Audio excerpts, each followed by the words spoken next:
پتھر تھوڑی بارشیں ہوں گی, مزہ آئے گا, انجوائے کریں گے ہم. وہ کہہ رہے ہیں عذاب آ رہا ہے, وہ کہہ رہے ہیں نہیں. تو قرآن کہہ رہے صرف یونس علیہ السلام کی واحد قوم ایسی قوم ہے جس نے جب عذاب دیکھا تو فوراً اس نے کیا کر لی, توبہ. ابھی عذاب کا کوڑا برسا نہیں تھا, عقل مند لوگ تھے اور یہ ڈر گئے تھے کہ پیغمبر ہمارے درمیان نہیں ہے, کوئی اب مسئلہ نہ ہو جائے.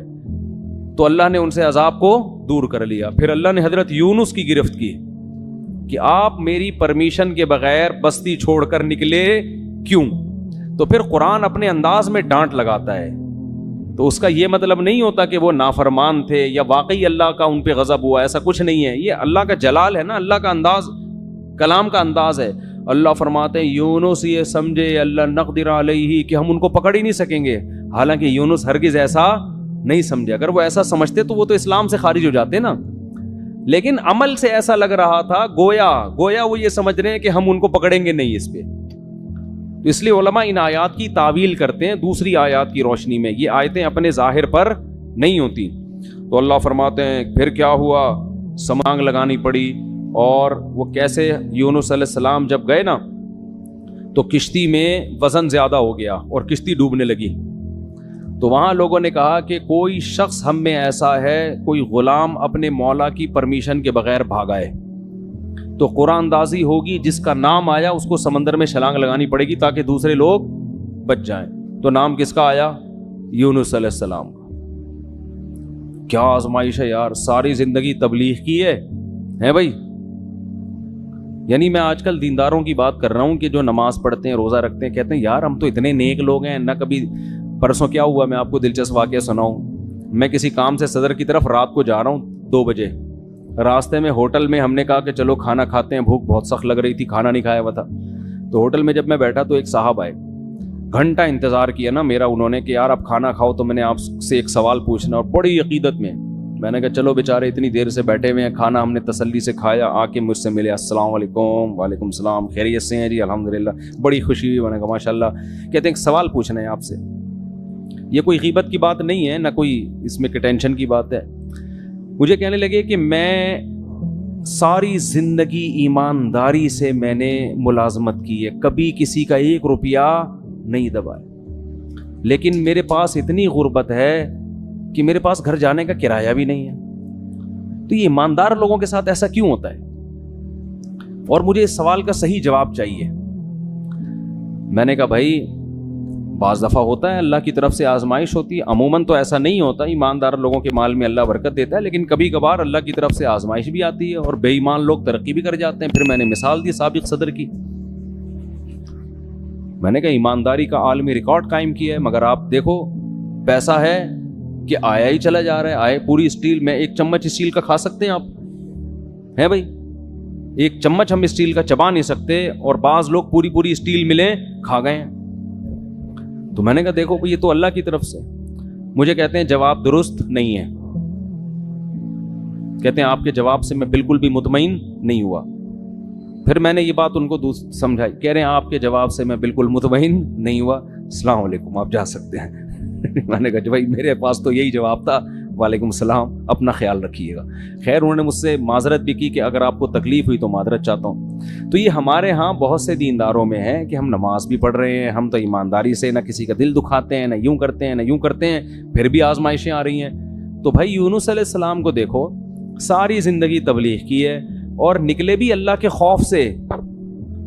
یعنی اس لیے نہیں کہ تبلیغ چھوڑ کے معاذ اللہ بھاگ رہے ہوں. بھائی اللہ کا عذاب نہ آ جائے, تو اللہ کا عذاب تو ایسی چیز ہے کہ اس سے تو بھاگنا ہی چاہیے. لیکن نتیجہ کیا نکل رہا ہے؟ نام کس کا آ رہا ہے قرآن اندازی میں؟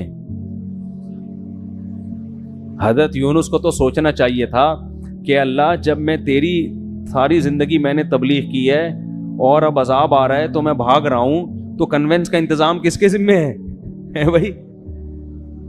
اے اللہ کم از کم بائی روڈ کا انتظام کر دے, یا بائی ایئر کا انتظام کر دے, یا شپ کا کوئی انتظام کر دے. یہ انتظام تو تیرے ذمہ. اپنے کرایہ خرچ کر کے میں کشتی میں بیٹھ رہا ہوں اور وہ کشتی کیا ہو رہی ہے؟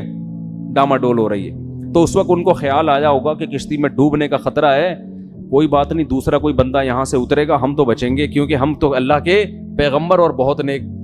عجیب بات, کسی کا نام نہیں آ رہا. نام بھی کس کا آیا ہے؟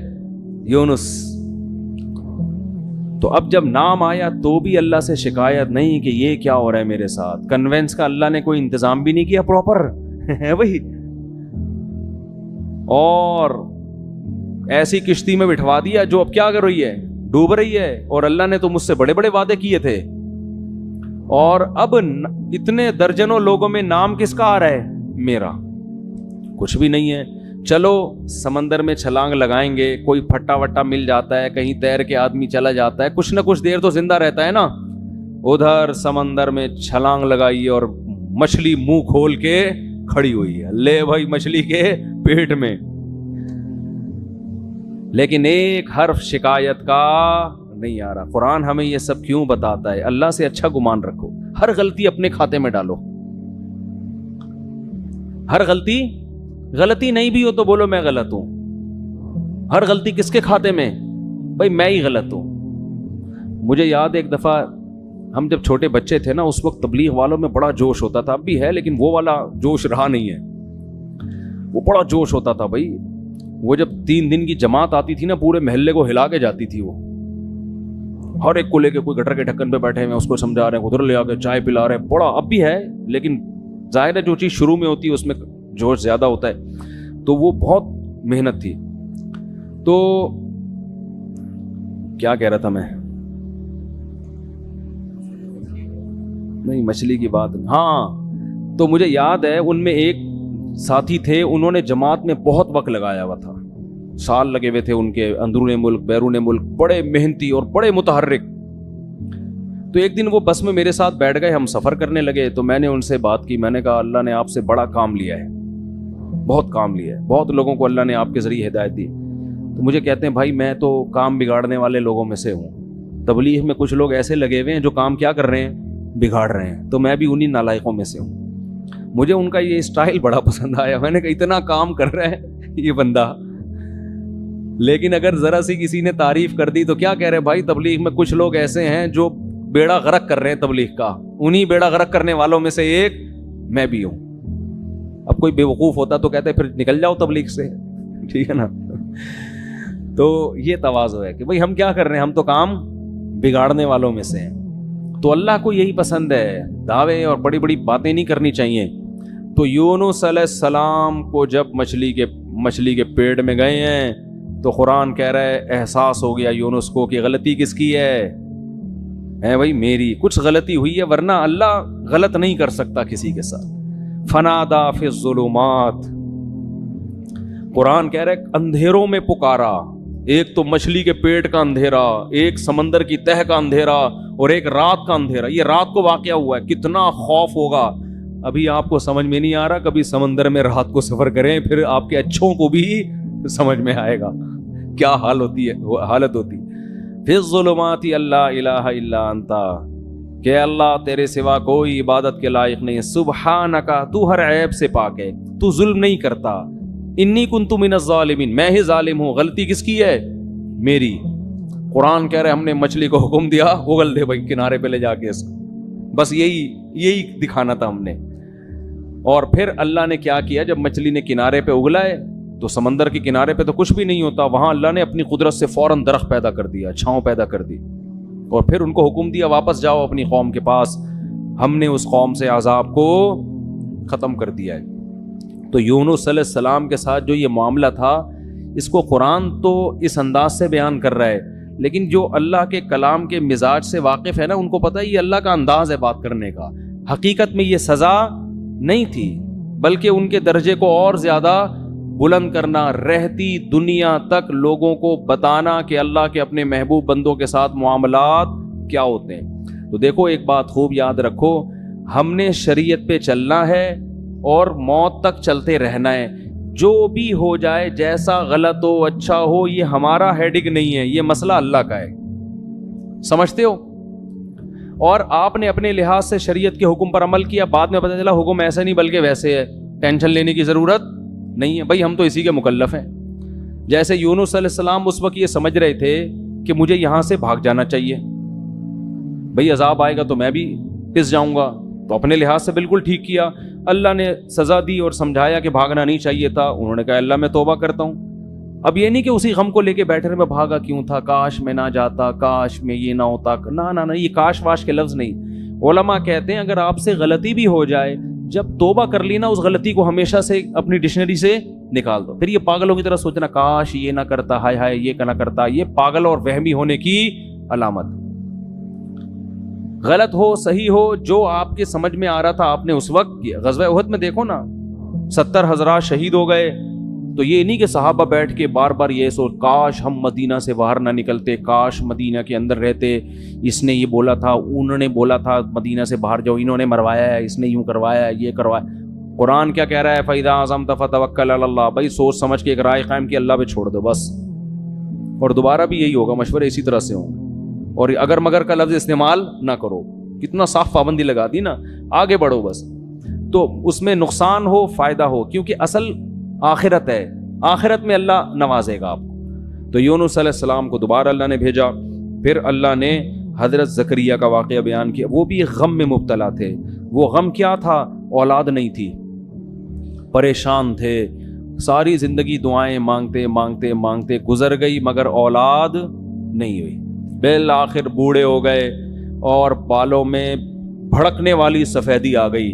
ایسی سفیدی جو بالکل بال بھڑک رہے ہوتے ہیں نا, سفیدی سے چمک رہے ہوتے ہیں, ایسی سفیدی. بیوی بانجھ بھی تھی اور اب بوڑھی بھی ہو گئی. جوان عورت اگر بانجھ نہ ہو, بوڑھی ہونے کے بعد تو ویسے ہی اولاد کا امکان ختم. اور اگر پہلے سے بانجھ بھی ہو اور پھر بوڑھی بھی ہو جائے, اب تو کوئی چانس ہی نہیں ہے. لیکن دعائیں اللہ سے مسلسل مانگ رہے ہیں. تو اللہ نے کیا فرمایا, اذ نادا ربہ, زکریا کو یاد کرو, انہوں نے اپنے رب کو پکارا, رب لا تذرنی فردن, اے اللہ مجھے تنہا مت چھوڑ. حالانکہ آپ کے تو ہزاروں شاگرد تھے, اولاد مانگ رہے ہیں اللہ سے. وَأَنْتَ خَيْرُ الْوَارِثِينَ, اے اللہ تو سب سے بہتر وارث ہے. فَاسْتَجَبْنَا لَهُ, اللہ فرماتے ہم نے ان کی دعا کو قبول کیا. وَوَهَبْنَا لَهُ يَحْيَىٰ, ہم نے گفٹ میں ان کو یحییٰ عطا کیے. پہلے ہی اللہ نے نام بھی بتا دیا. وَأَصْلَحْنَا لَهُ زَوْجًا, ان کی زوجہ کو بھی تندرست کر دیا, اولاد کے قابل بنا دیا. کیوں یہ عجیب کام کیوں کیا؟ اس لیے کانوا یسارعون فی الخیرات, فرمایا یہ خاندان ایسا تھا کہ یہ نیکی کے کاموں میں ایک دوسرے سے آگے بڑھنے کی فکر میں لگے رہتے تھے. انداز دیکھو قرآن کا. ہمارے خاندانوں میں کیا ہے, پیسہ کمانے میں ایک دوسرے سے اسپیڈ, ہر آدمی کوشش کر رہا ہے میری اسپیڈ اس سے کیا ہو جائے, صحت میں میری اسپیڈ اس سے زیادہ. جم میں جب جاتے ہیں تو ایک دوسرے کے ڈولے دیکھ کے کہتے ہیں کہ میرے اس سے, وہ جو ٹریننگ دینے والا ہوتا ہے اس سے کہتے ہیں, اشارہ کر کہتے ہیں اس سے ڈبل ہونا چاہوں, ڈبل 1-2 مہینے بعد مجھے اس سے ڈبل کر دو. کسی کی فٹنس دیکھ کے کہتے ہیں کہ اس کی کمر نظر تو آ رہی ہے, میری ایسی ہونی چاہیے کہ CID والے بھی تلاش کریں تو ان کو نہ ملے. تو ہم فٹنس میں, صحت میں, دولت میں, ان میں کیا کر رہے ہیں آگے. اگر یہ اللہ کے لیے ہو تو پھر تو ٹھیک ہے, لیکن اللہ کے لیے ہے نہیں نا, مسئلہ تو عیاشی کے لیے. تو اللہ فرماتے ہیں زکریا, ان کی زوجہ اور یہ جو خاندان تھا, یہ نیکیوں میں, خیر کے کاموں میں ایک دوسرے سے آگے بڑھنے کی کوشش کرتے رہتے. حضرت شیخ الحدیث مولانا زکریا رحمۃ اللہ علیہ نے اپنی آپ بیتی میں لکھا ہے کہ ہمارے گھر میں اتنی عبادت کا ماحول ہے کہ ہماری بیٹیاں بہویں تلاوت میں ایک دوسرے سے مقابلہ کر رہی ہوتی ہیں. رمضان میں تہجد میں ایک دوسرے سے مقابلہ ہوتا ہے. تو یہ جب تک یہ سوچ پیدا نہیں ہوتی نا, انسان کوئی کارنامہ سر انجام نہیں دیتا. ہمیں یاد ہے جب جاگنے کی راتیں آتی تھی, ہم چھوٹے بچے تھے, تو مسجدوں میں ہمارے مقابلے ہوتے تھے, کتنی رکعتیں کون پڑھے گا. ابے اس نے 50 پڑھ لی, ہم کہتے ہیں ابے ہم 100 پڑھ کے دکھائیں گے. اب یہ مقابلے بھی گھروں میں بھی, یہ مقابلے ختم. اب اسکور کون PUBG میں زیادہ بنا رہا ہے, اب مقابلے اس میں ہو رہے ہیں. تو آج بھی الحمدللہ ایسے علماء موجود ہیں جن کے گھروں میں تلاوت کا معمول اور عبادت کا معمول. تو اللہ فرماتے ہیں یہ لوگ نیکیوں میں, صدقات و خیرات میں, نمازوں میں ایک دوسرے سے سبقت کرتے تھے. وَيَدْعُونَنَا رَغَبًا وَرَهَبًا, یہ جملہ جو ہے نا یہ پہلے سے بھی زیادہ اہم ہے. اور یہ ہمیں پکارا کرتے تھے جہنم کے خوف اور جنت کی لالچ میں. آج جو ہماری دعائیں ہیں ان میں جنت اور جہنم کا عنصر کم ہو گیا ہے, دنیا کا عنصر زیادہ ہو گیا. ٹھیک ہے, وہ بھی دنیا بھی مانگے اللہ سے, لیکن جس چیز کی جتنی زیادہ ضرورت ہو سب سے زیادہ وہ مانگنی چاہیے. ہمیں سب سے زیادہ ضرورت اس بات کی ہے کہ اللہ ہمیں سیدھے راستے پہ چلا دے. دنیا تو گزر جائے گی جیسی تیسی. تبھی حدیث میں یہ دعا آئی ہے لا تجعل مصیبتنا فی دیننا. اے اللہ اگر کوئی مصیبت ہمارے مقدر میں لکھی ہے نا تو وہ دین میں نہ آئے, دنیا میں آ جائے. وہ نہیں آ رہی بات.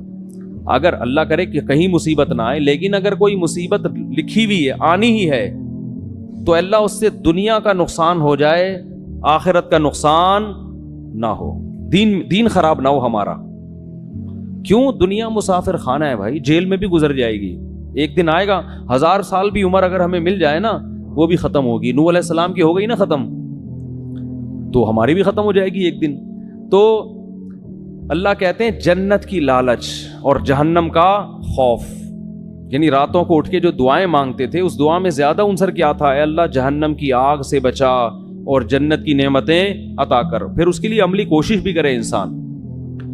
پھر اللہ نے حضرت مریم کا تذکرہ کیا کہ کیسے پاک دامن تھی. تو یہ تو تھی سورہ حج. اس کے بعد ہے سورہ انبیاء تھی, پھر سورہ حج ہے.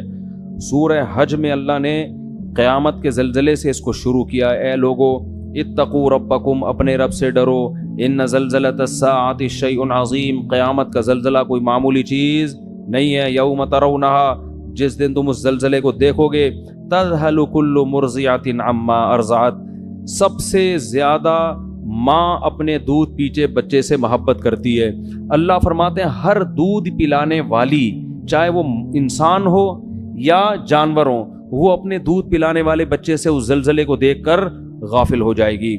وَتَضَعُ كُلُّ ذَاتِ حَمْلٍ حَمْلَهَا, ہر حمل والی عورت یا جانور وہ اپنے بچے کو اس ٹینشن سے گرا دیں گے.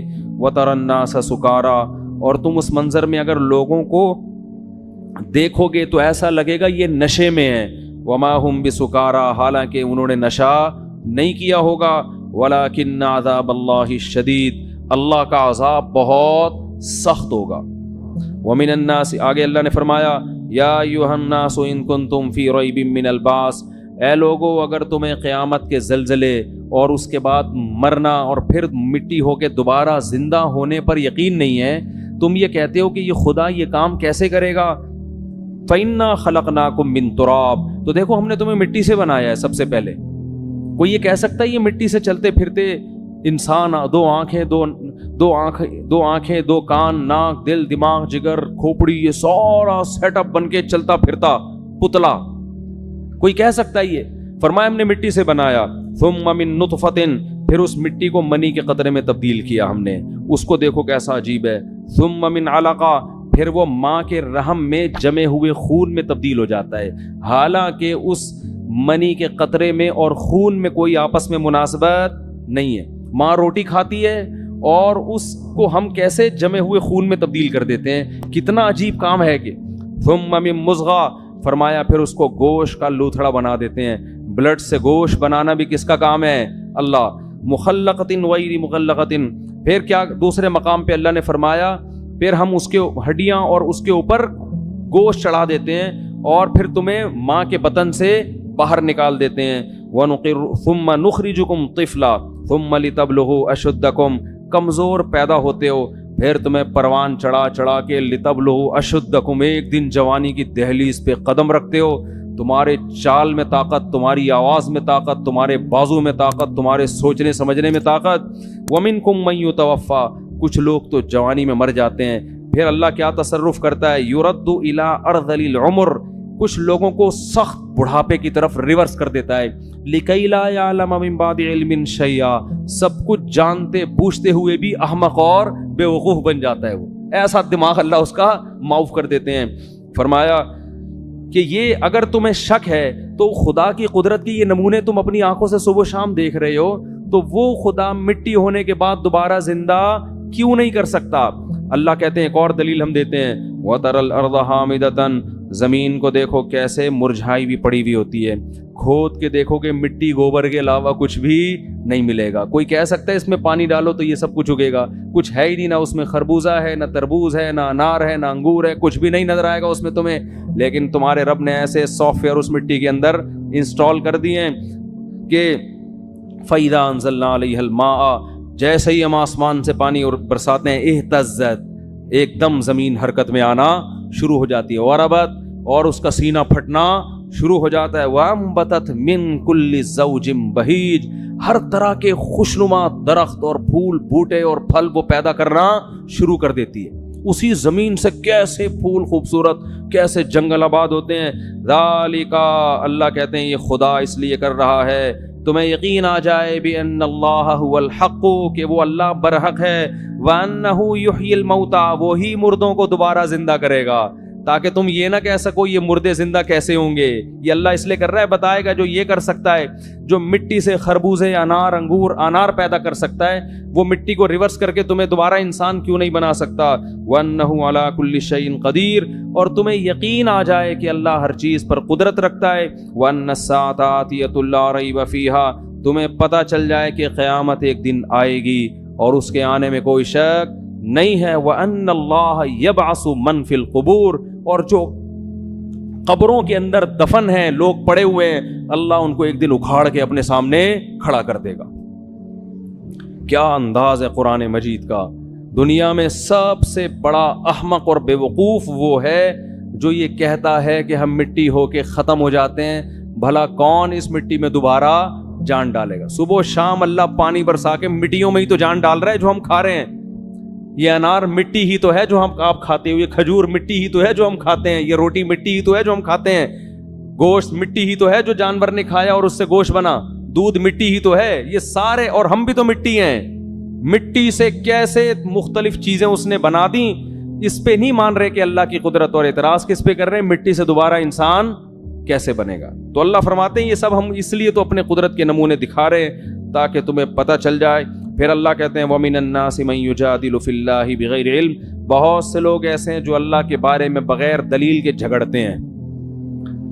کیا جھگڑنا؟ وہی اللہ کہہ رہے ہیں زندہ کروں گا اور یہ کہتے ہیں نہیں ہوگا. فرماتے ہیں ان کا انداز کیا ہوتا ہے, ثانی عطفہ, جب ان کے سامنے اللہ کی آیات تلاوت کی جاتی ہیں کہ تم زندہ ہوگے, تمہیں حساب دینا ہے, تو یہ اپنے پہلو کو موڑ لیتے ہیں وہاں سے. چلو یار کوئی اور بات کرو, یہ کیا قصے کہانیاں لے کے بیٹھ گئے ہو. یہ انداز ہے قرآن کا. ثانی, اپنے پہلو کو کیا کر لیتا ہے, فولڈ کر لیتا ہے, فوراً موو کرتا ہے وہاں. کھانے پینے کی بات ہو, خربوزے کی بات ہو, تربوز کی بات ہو, سموسے کی بات ہو, توجہ کرے گا, ہاں جی ذرا اونچا بولیں, کیا کہہ رہے ہیں آپ. پیسوں کی بات ہو, بحریہ ٹاؤن کی بات ہو, گاڑیوں کی بات ہو, 4 شادیوں کی بات ہو, کرے نہ کرے لیکن سنے گا شوق سے. لیکن جب بات ہوگی کہ تمہیں ایک دن خدا زندہ کر کے حساب دے گا, تو قرآن کہہ رہا ہے ثانی عطفہ, اپنے پہلو کو فوراً کیا کرتے ہیں, موڑتے ہیں. کیوں؟ یعنی ٹاپک کو کیا کرو بھائی, چینج. جیسے ہوٹلوں میں لکھا ہوتا ہے نا, سیاسی باتیں کرنے پر پابندی ہے, پھٹا ہو جاتا ہے نا بعض دفعہ. تو یہی ہمارا مزاج ہے. ثانی عطفہ لیضل عن سبیل اللہ. ایک آیت پڑھ کے بس درس کو ختم کرتا ہوں. اللہ نے فرمایا وَمِنَ النَّاسِ مَن يَعْبُدُ اللَّهَ عَلَى حَرْفٍ, کچھ لوگ ایمان لے بھی آتے ہیں. فرمایا کچھ ایسے ہیں جو مان بھی جاتے ہیں, لیکن ان کا انداز کیا ہوتا ہے, وہ اللہ کی عبادت کرتے ہیں کنارے پہ کھڑے ہو کر. فَإِنْ أَصَابَهُ خَيْرٌ اطْمَأَنَّ بِهِ, اگر اسلام میں فائدہ نظر آ رہا ہے, بہت زبردست مذہب ہے اسلام, واقعی اسلام پہ چلنا چاہیے. سمجھ میں آ رہی ہے بات؟ جب زکوٰۃ لینی ہو تو اسلام, کیونکہ اسلام نے زکوٰۃ کو فرض کیا, بہت اچھا حکم ہے, لائیے زکوٰۃ نکالیے, ٹھیک ہے نا. جب دینے کی باری آئی, لوگ کہتے ہیں میرے پر 1 کروڑ روپے 2.5 لاکھ زکوٰۃ بن رہی ہے, 2.5 لاکھ کون دے گا؟ وہ بھائی 1 کروڑ بھی تو ہے تیرے پاس, اس کو نہیں دیکھ رہا, 1 کروڑ کو نہیں دیکھے گا, جو 2.5 لاکھ نکل رہے ہیں نا اس پہ موت آ رہی ہے. اور صرف زکوٰۃ نہیں, اسلام تو کہہ رہا ہے اور بھی سخاوت کرو, ہاتھ کھولو اللہ کی راہ میں اپنا, مرنا ہے ختم ہوئے. ہم چائنیز کی طرح یہ پیسہ قبر میں تھوڑی لے کر جائیں گے. وہ ملیشیا میں قبرستان ہے نا, چائنا والے ڈالر کے اتنے بڑے بڑے وہ کرنسیاں لے کے اپنے ساتھ دفن ہوتے ہیں, قبرستان ہے وہاں پہ. تو ہمارا تو یہ نظریہ ہے کہ یہ نوٹ ہم اپنے ساتھ قبر میں نہیں لے کے جائیں گے, یہاں جو خرچ کر دیے وہ آخرت وہ قبر میں پہلے پہنچ گئے، اس کی نیکی پہنچ جائے گی۔